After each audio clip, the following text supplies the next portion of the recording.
Today we are covering things you need to know about Slide Master in PowerPoint. So this is a really powerful tool. If you've ever wondered how people make templates in PowerPoint, this is how you do it. Let's jump in.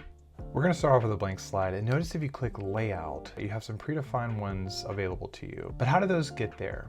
Well, if you click View and go to Slide Master, it opens up the full list of essentially template slides available to you. And here you can create those templates like this one that I made here. So let's say you wanted to create a new template. You go to Insert Layout. We'll go ahead and get rid of everything. And I like this pizza theme. So let's say we want to go with pizza themes. Insert a picture. We'll just search for pizza, throw that in. So this will effectively be the background of this slide. I'll rename it quickly so it's easy to find. So I'll call it Pizza 2, and then I'll show you what it looks like. So now if we go to Layout, we have Pizza 2 available as an option, but I won't be able to select anything. It's effectively the slide background. Well, let's go ahead and make some more changes to this and see what happens. Go back to View, Slide Master. So we have our slide, and let's say we also wanted some corporate branding that we didn't want people to be able to edit. We can insert our logo. In this case, I'll just grab a standard icon and throw it in that bottom right.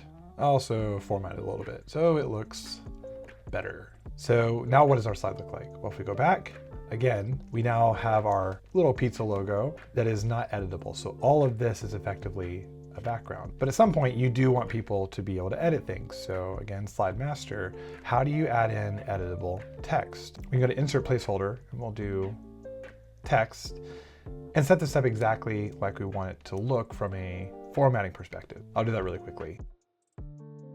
So again, let's go back and see what our slide looks like now. We may need to change our layout again to Pizza 2 to refresh it. And now we have our pre-formatted text that has our style, shadows, everything associated with it that are overlaid on top of this. And the possibilities that you have with Slide Master are really just limited to your creativity. You can have placeholders for pictures, for other just general content. You can obviously create different themes, color stuff. This is effectively how people make templates that are used across PowerPoint. I hope this was helpful. If it was, if you could drop a like and maybe a comment, that really helps me out. Also, let me know what else you'd be interested in seeing in PowerPoint because I love this tool. Hope you have a great day and thanks for watching all the way through.